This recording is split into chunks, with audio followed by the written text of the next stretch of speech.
You're already hearing the Republicans in Congress dusting off the old talking points. You can write their press releases. Class warfare, they say. You know what? If asking a billionaire to pay the same rate as a plumber or a teacher makes me a warrior for the middle class, I wear that charge as a badge of honor. That's 2 badges of honor he's got. Anyway, welcome back to Harbor. That was President Obama at a Democratic fundraiser last night up in New York City, defending his plan to raise taxes on the wealthy. Democratic pollster and former Clinton advisor Mark Penn joins us now. He said it's a misguided strategy. He wrote that in the Huffington Post. Quote, here's what Mark wrote. Barack Obama is careening down the wrong path toward re-election. He should be bringing the country together rather than dividing it through class warfare. Mark Penn joins us now, along with David Corn, who's an MSNBC political analyst and Washington bureau chief. Last Mark, you're not going to get excited about Bob Shrum attacking you here last night, but Shrum said awful things about you, really awful. Which worse off county? Just kidding. But the fact of the matter, just the fact. Here's get to a lot of progressive watching this show. Some moderate Democrats watch this show. A lot of independents and Republicans watch this show. But they're trying to figure out what Obama's going to try to do to get reelected. He is in tough shape. We've shown the polls. He's neck and neck with Sarah Palin now, losing into independents among her. What's the right prescription? Go down the middle to the middle left, if you will, somewhere where I'm at, so usually, or go a little bit over to the progressive side, maybe Ed Schultz country, and really stick it to the other side. Go after the rich people. A little bit of Madame Defarge, if you will, from the French Revolution. Your prescription, sir. Well, look, first let me just say I love Bob, Mr. Class Warfare himself, and I think that we've been down this playbook before. This is the time to go to the center, the way Bill Clinton did. This is the time not to bring, divisive measures, particularly for President Obama, who got unprecedented support. He got half of the 26% that earn over $100,000 in this country, along with the overwhelming votes from those making under $30,000.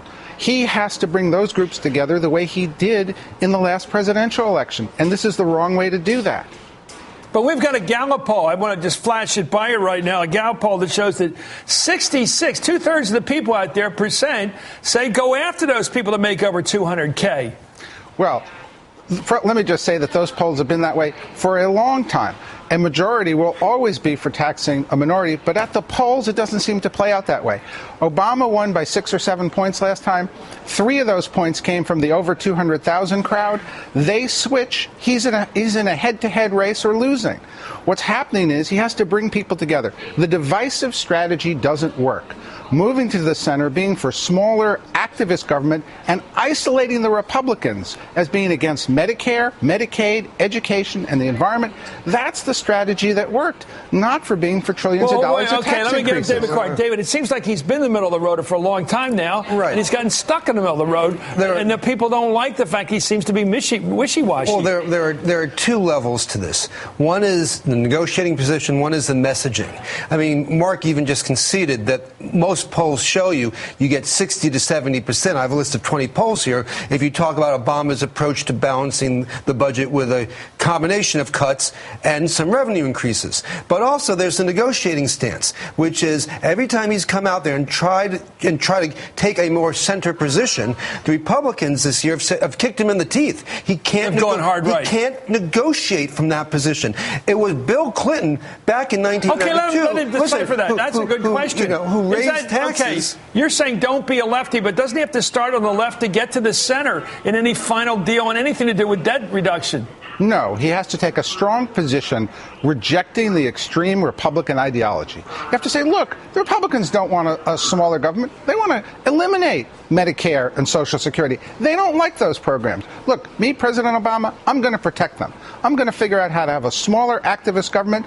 And if we have to raise taxes, I'm going to hold the line on taxes as much as I can. And you know what? I'm not going to divide the country when I raise taxes. I'll propose tax reform. Because, Corn, look, the president just came out with a tax plan. Basically raise taxes on the rich, but leave Medicare and Social Security pretty much alone. So he's doing what you're saying to do. Make the Republicans do all the cuts in the programs the Democrats favor most. Social Security, Medicare, Medicaid. So isn't he doing what you want, in effect, even if he's not using your rhetoric? No, because he came out with a message that, look, I'll cut Medicare if you'll raise taxes on the wealthy. That's a message that doesn't appeal to independent voters who neither want to cut Medicare nor raise taxes. He should never have accepted the rhetoric of the debt ceiling in the first place, and he shouldn't buy into that this is about taxes now. Okay, you're saying walk away from the debt cuts.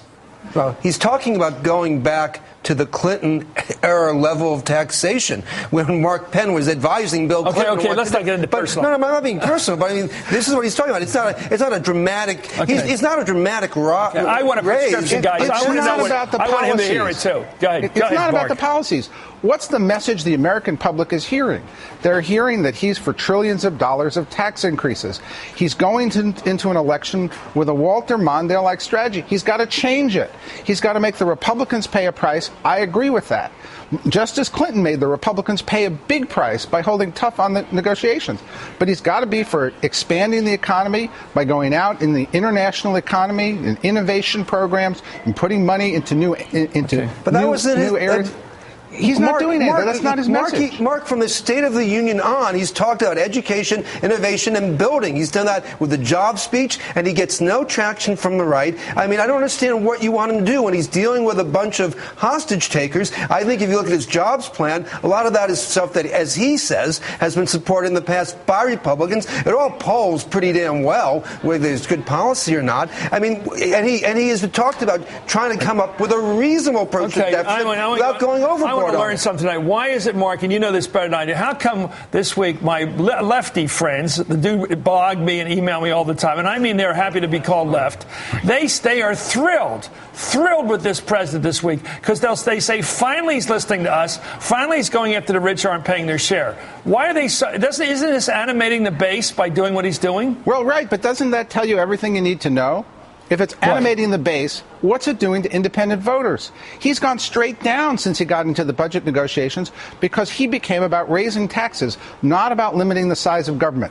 People want to see that he's going to take the positions that he took during the presidential campaign, and they want him to bring these two groups together to find a reasonable path for budget negotiations. Okay, what can he do? You're saying he can't raise taxes, he can't cut the social programs. Yeah. Well, you're leaving him with no move at all. What can he do on cutting debt? Oh, but he can take a tough position. He can make the Republicans pay. He can come up with some cuts that make sense. And you know what? If he wants to have tax reform to raise revenue, he can do it in a way that's not class warfare. Take, for example, if he took capital and labor and he brought those taxes closer together, but didn't discriminate what people made. All of those higher wage-earning professionals who voted for Obama would pay lower taxes. Let me tell you, I think you're onto something. Buffett would pay higher taxes. I think he's on. Let's go back to the Buffett rule. The Buffett rule says no matter how much you make, you should pay no less as a percentage of your income than people work below you, make less than you. Isn't that what you're getting at? No, are you getting at the Buffett? Because I think that makes sense. But that would be class warfare. No, don't. That'd be talking about, no, seriously. No, he's saying if you make money. Mark doesn't like the Buffett rule. No, Mark says if you make money the old-fashioned way through salary and pay a high percentage of your income in taxes, that's okay. You just shouldn't be getting away by just coupon clipping. Is that what you're saying? Well, I'm saying that, look, there's an opportunity, and I worked on a plan this many years ago, that if you close those taxes, what you do is the professionals who are the natural supporters for Barack Obama would pay less who are hardworking, and coupon clippers would pay more. It wouldn't be class warfare. Yeah, that's the Buffett rule. He'd maintain his support. The Buffett rule is everybody should pay about the same percentage no matter how much you make. You shouldn't pay a lower percentage when you're richer. But you have to change tax rates to make that happen, which means raising a lot of the capital gains rates. That's fine. I mean, you also have to have some winners. The president's not opposed to that. I think you guys are closer than you think. Well, I listen, I don't think the president is not doing a lot of what Mark is suggesting to do. Yeah. He's talked through this year about being above the fray and trying to come up with a reasonable plan. Okay. Yet the other side has not given him the latitude to do that. He's really against unfairness. I think that's what he's fighting with this Buffett rule, and I think the American people will be with him if he fights unfairness at the top, not wealth at the top. And I'm with you on that, Mark. Thank you, Mark Penn. Thank you, David Corn.